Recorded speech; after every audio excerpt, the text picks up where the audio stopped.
Hey everybody, thanks for clicking on the video. This is David Pendleton, and today I'm going to cover Grunberg Slopes, hole number 7, which is a par 3 shootout currently located on tour number 8.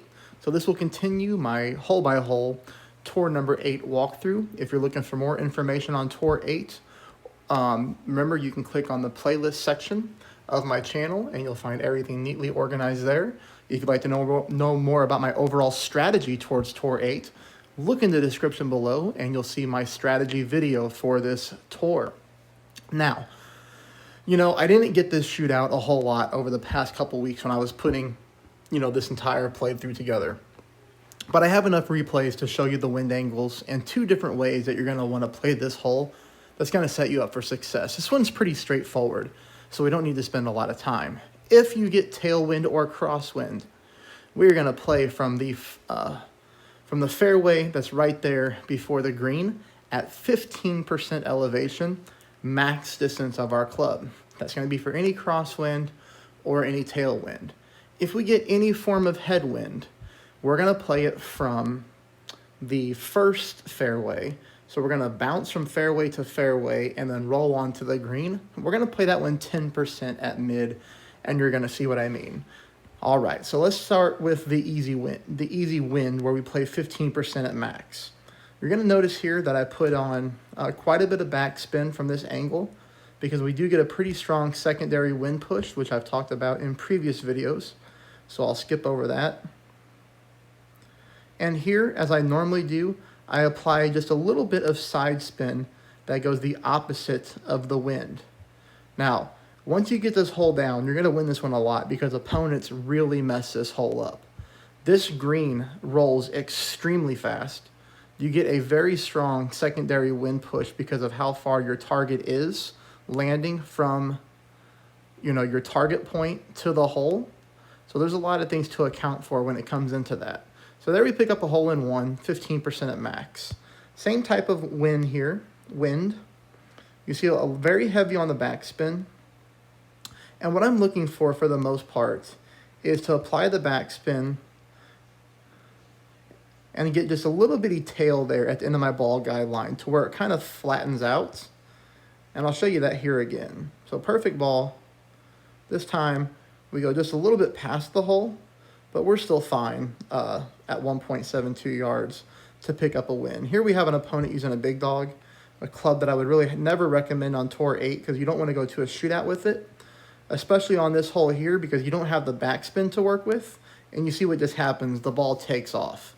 But what I really look for here is I apply my backspin and my little bit of side spin. When I'm playing from down here, you see that tail of the end of my ball guide line? You see how it becomes flat and smooth onto the green? That's what I'm looking for on this hole. And then I pull my 15% at max. We hit the ball perfect, and we go in for a hole in one. Now, normally in a headwind, we would play from the front fairway like I said on the graphic, but on a very low, anything under 4 miles an hour, so again, that's key. Anything under 4 miles an hour, we're still able to play from this second fairway at 15% at max. Notice here I'm leaving my ball guide line flat but past the pin, because we have to account for the headwind push. And as you can see, because the wind is so low, I'm still able to pull my rings, which is very important. We come in very smoothly, and we stick it right there at the cup. Now I'm going to show you, I guess we have one more here at the 15% at max. But same strategy, using my backspin, using the side spin, blowing opposite of the wind, looking for my ball guide line to get a little flat. As you can see, that's why I zoom in like that, because I'm checking for that. To me, that's been the most consistent way to know that I'm lined up good on this hole. And you see things just roll a little fast, but we still get, about a yard away from the pin. Now we take a look at some more aggressive wind. This is very strong at 9 miles an hour, direct headwind. You're going to notice a little bit of difference here. We're using some top spin, but the same thing. I'm looking basically for my second bounce to be in the rough. See that right there? So we're kind of going for like a secondary rough bump approach. Here we pull 10% at mid, which is essentially 1-to-1 with your sniper, so 9 miles an hour equals 9 rings. Now you'll see we hit a perfect ball. The thing that doesn't happen there is we don't clip that rough and roll out, but that's okay. We still land at 2.79 yards away. And in this type of wind, that is normally going to be good for a win every single time. As you can see here, our opponent was 5.5 yards away. So 8.5 mile per hour, headwind mixed with crosswind. We're just doing the same thing, the same setup.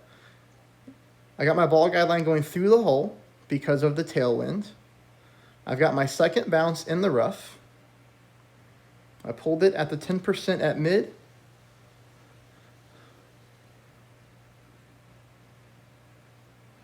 And you can see how fast the green rolls, even though we're having very strong headwind. But still 3.5 yards is an okay shot. It's mediocre in my book, but it is more times than not good enough to win. As you see here, our opponent is using a katana.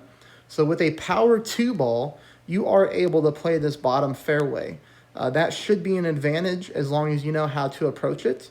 But here, our opponent with a kind of an odd shot and loses. So if you're not a subscriber, please become one. Please hit the thumbs up. I hope you find it helpful. Thank you.